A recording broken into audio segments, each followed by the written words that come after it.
Hello and welcome to the garden. Well, I'm afraid I'm planting out yet again in this video. I've got to set out some rocket, some brassicas, my last sowing of peas. But before I do that, I just want to take a little harvest. I'm going to take one of the Tom Thumb lettuce that we put out some weeks ago, maybe some rocket, and then a couple of the young onions, and they'll go in a salad this evening. These little lettuces, they are called Tom Thumb. It's a lovely little lettuce actually, ever so attractive and quite a handy size. You don't always want a large lettuce. I mean, this is the sort that you don't pick individual leaves, you take the entirety, and the heart is the finest part of it. Now, as you can see, I've already taken one of these and it was great. So I'm going to take another one today, and we won't have too long actually to work our way through these. This is about the right size for this variety of lettuce. So we'll have to get through these before they think about going to seed. Now, I'm not normally so organised, but I do happen to have a replacement seedling I can use here. So that's lovely. I'll just pull a few of these little weeds out.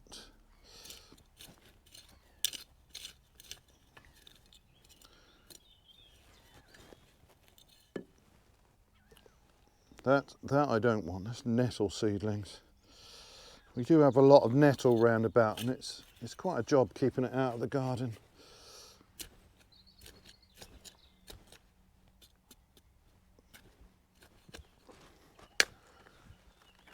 So I can just drop in a replacement.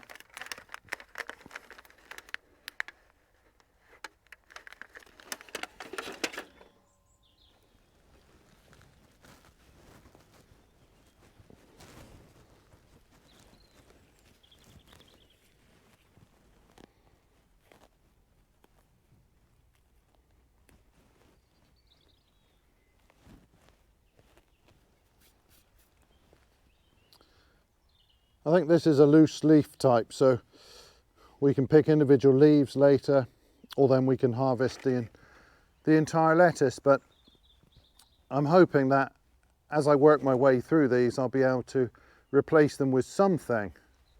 Under the netting here, we've got our old rocket plants. Now, I set these out early in the spring and they should have been fine at that time, but we then had that really cold weather with strong winds, and that can be very drying. So these all became scorched. The leaves were completely dry and crispy, and I thought we'd lost these plants. There was a little bit of green in the center, but it didn't look good for them. So I sowed some replacements, and actually I'm going to pop those replacements in the ground today. But as you can see, these have recovered very nicely, and they're providing us with a good harvest. Now, I expect these will run to seed quite soon. The cold conditions that they experienced earlier in the year will certainly encourage that. But hopefully the replacements can grow on to follow these as soon as this crop is gone. These are some overwintering onions. These are sensu yellow. Now, most of these are spaced out at about 5 inches apart, but in some positions I planted some spares closer together with the intention of taking these as younger onions. I have to get underneath that. Yeah, there we go. These will work very well in the salad. These two I will now leave to grow on, probably to maturity, but I've still got plenty of the others to thin out.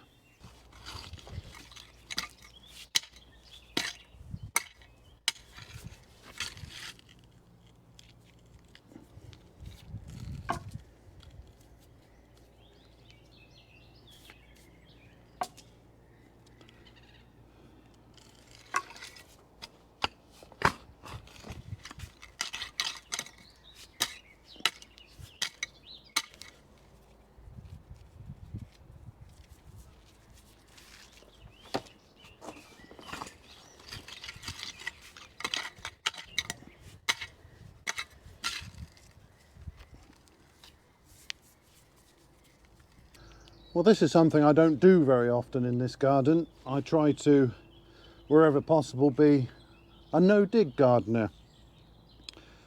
Partly because I think that's probably the ideal option for the soil, but also because I'm not particularly fit and healthy, and this kind of digging isn't great for me. So I don't really want to do proper winter digging if I can avoid it. But the soil in our borders here, as I've mentioned on various videos in the past, it can become really compact, and planting in it is then a bit of a chore. Now the stuff that I want to put in here, it's in little cells. It's quite difficult to get the dibber in, and I want to just loosen just the top few inches of the soil here, just to make planting a little bit easier and to make it a little bit easier for the plants to then establish in this area. Now this is actually where we had the rhubarb crowns, and well, I bought 3. One was dead on arrival. It was completely rotten. One of them looked okay and the other one looked a bit poor. I was sent a couple of replacements and really nothing came of those. They were in really bad condition, so I've actually had a refund on those, and the 2 that I'd planted out here, well, I've skipped them because they were really bad quality. So we've abandoned the idea of replanting rhubarb this year. In the winter I may seek out some new crowns, and they could go back in this location, or then possibly in the shady corner at the far end of this bed. But I'm not that unhappy, to be honest, because we wouldn't have got a crop off them this year anyway. And although we do like rhubarb, we mostly like it when it's forced and when you can get those sweeter stems, because otherwise it does need an awful lot of sugar to make it palatable. And it's the least favourite of our fruits. Well, it's a vegetable, of course, but those things that we use in the manner of a fruit. So I'm not too worried about not having the crowns in here, and it gives us a bit more space. We were running out of space. It gives me a bit more space to play around with. So I'm going to get some leafy crops in here. This border gets afternoon sun, and that's going to be ideal for leafy crops. But the first job here is to prepare this soil. It's had plenty of organic matter on in the winter. I just need to rake over it, pick up any of these big stones, get them out of the way, and then this will be a lot better for planting on.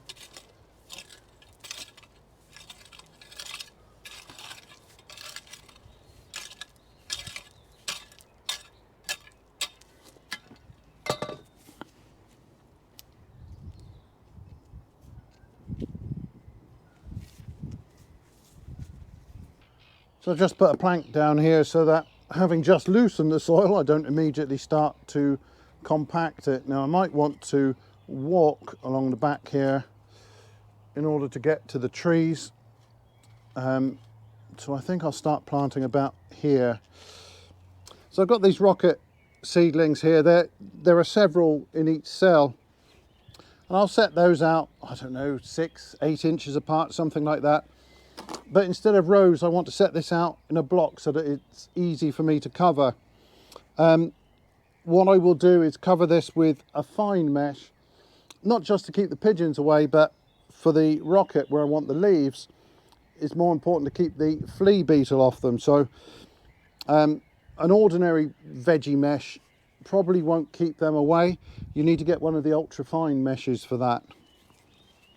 So I'll start off by just making some holes here, and now that's rather easy to do.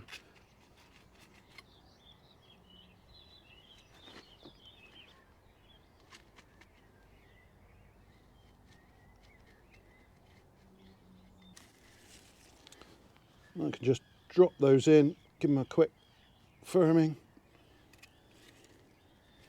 They come out of these cells reasonably well.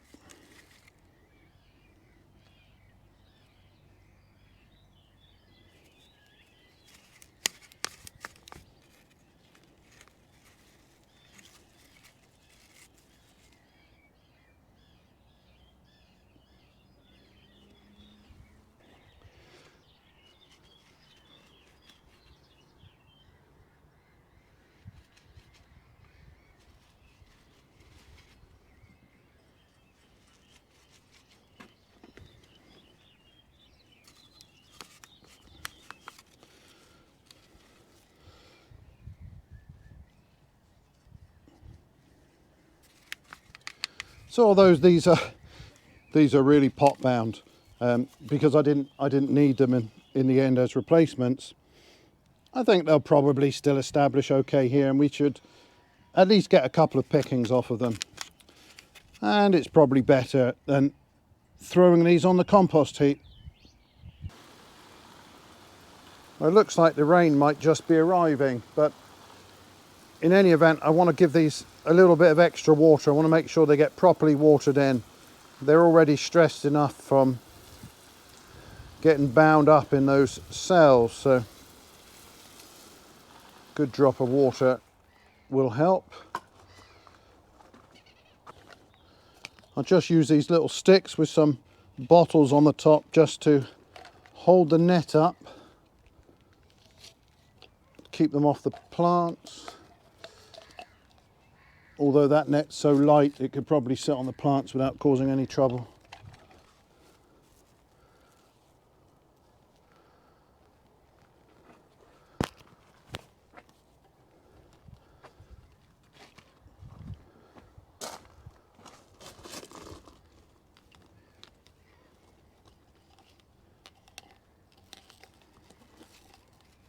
Right, that will do nicely. A couple of weeks ago, I planted out some brassicas.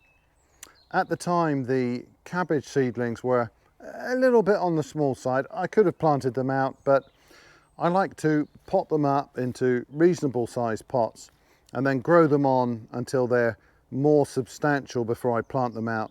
I think that way they're probably less susceptible to pest damage. If you imagine a small seedling, that can very easily be wiped out by a slug or a snail, whereas something this size, it's got a hefty stem on it, big leaves, it's going to take a lot more damage to wipe one of these out. But these are right ready now to be planted out. So I've just got these brassicas covered by some butterfly mesh.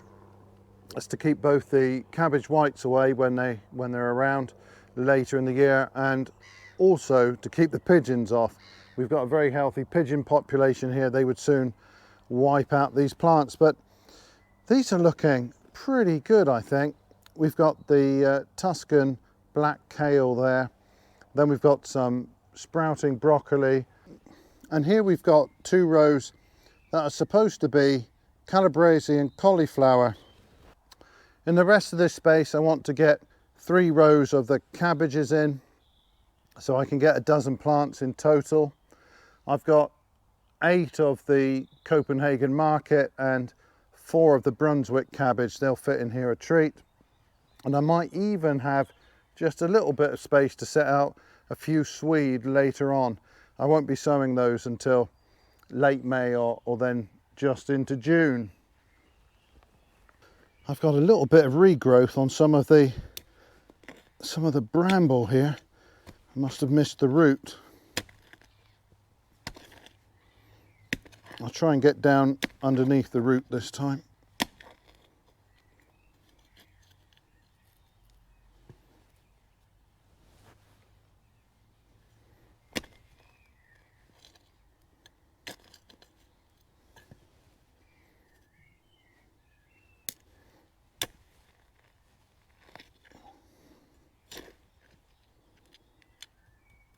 No, I don't think I got deep enough. Oh, that's coming up. That's coming up from quite deep. I'm gonna have to keep an eye on this. I had to remove some when I planted this bed out. I clearly didn't get it all.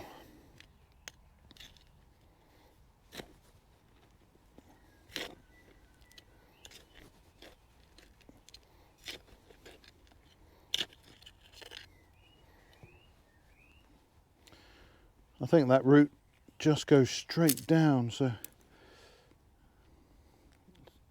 Ah, what's that?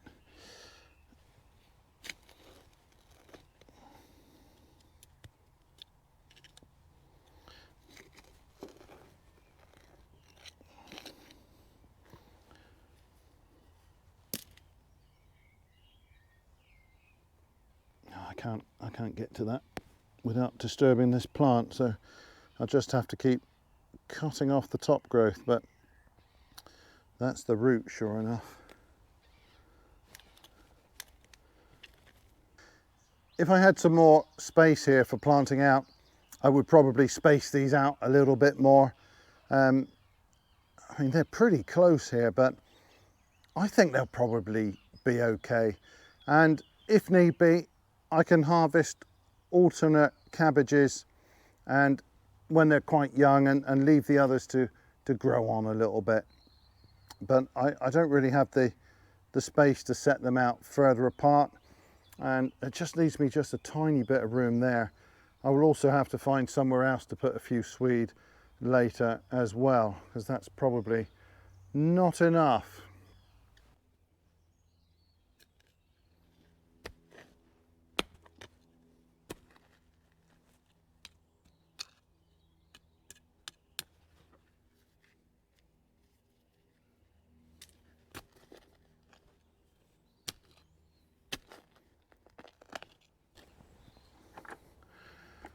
Now, as before, I've got a mixture here of lime, fish blood and bone, and some chicken manure pellets. I'm just going to put a little handful in each planting hole, mix it in well with the soil.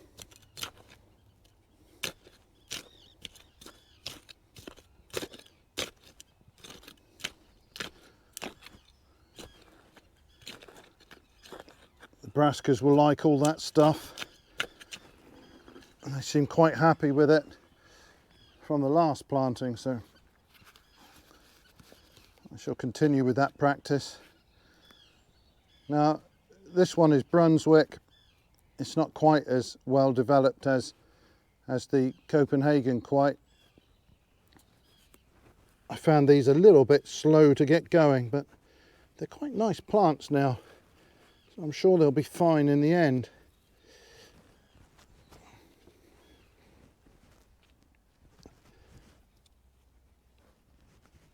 I'm setting those in very firm. They don't want to be wobbling around.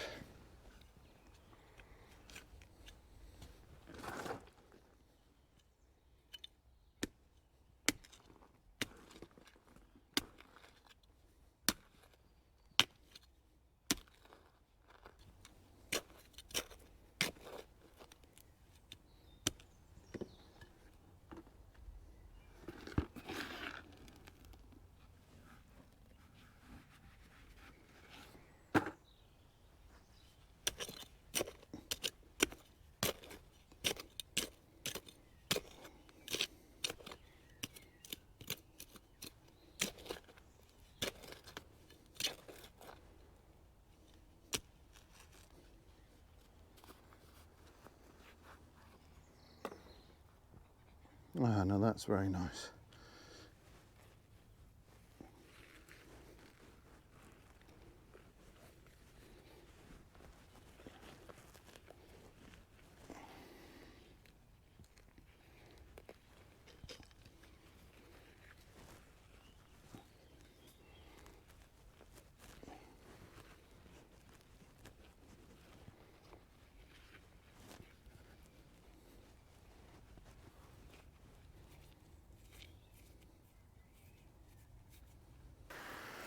Give these a good watering in, and then I'll get the net back over, and I think this bed is in fairly good condition. I can see that the recent rain has brought out a multitude of weed seeds. Everything's starting to germinate, so I will have to get the hoe in here in due course. The final thing I want to plant out today are the peas. This is probably my last sowing of peas for this year, simply because I don't have any more room to plant them out. Now, this border here, it gets afternoon sun, and towards the back it will only get sun quite late afternoon and into the evening. I'm sure the peas will be entirely happy to grow here, but they might not flower so well towards the back. Now, I think on these broad beans it's quite evident that those at the front are going to be flowering more readily than those at the back of this bunch. There aren't that many flowers visible on the plants at the very back. In fact, a couple of those are a little bit shorter as well. I don't know if that's because of the growing conditions in that position, or that just happen to be smaller plants. But I mean, these at the front are flowering fine, so I'm sure I will get a crop of peas here. And as conditions warm up, the peas will even appreciate the cooler conditions in this border a little bit, because they don't like the heat of high summer. So I'm going to set these gutters out here, and it's a bit of an experiment this year. This border is a new part of our kitchen garden since we changed things around when we renovated last year. So we're just kind of experimenting with it a little bit to see how best to utilize it.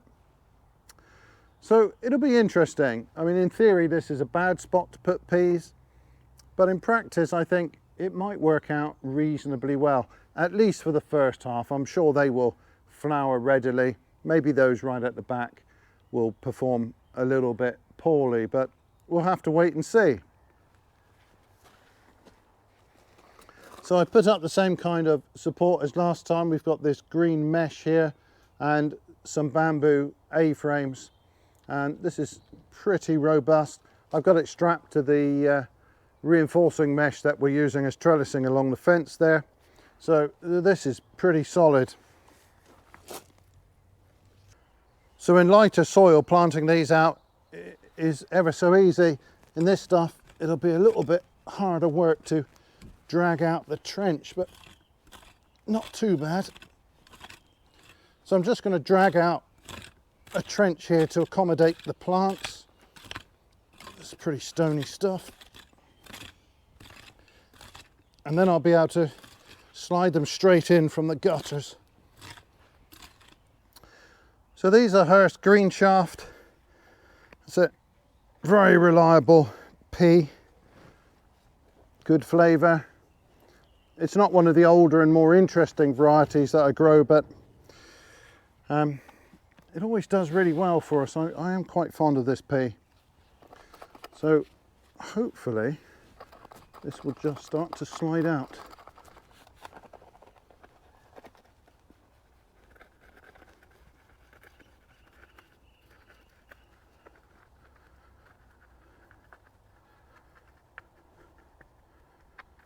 Perfect.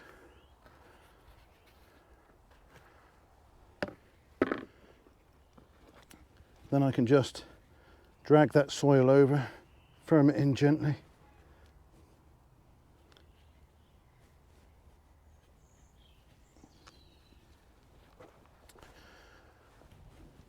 It's such a convenient way of sowing them.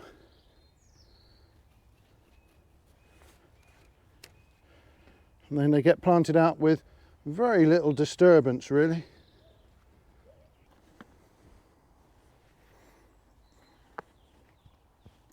I'm just giving the gutter a bit of a bend here. I think that helps to release it. I'm just going to take half of these, try and separate those.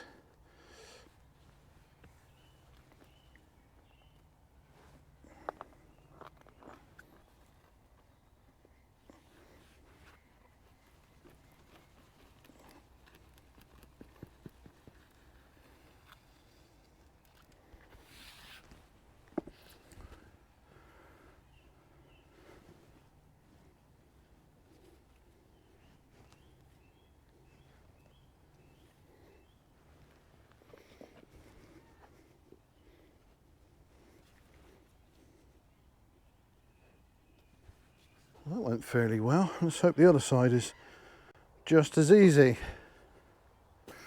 And finally, I'll just give them a really good watering in. Settle all those roots down nicely.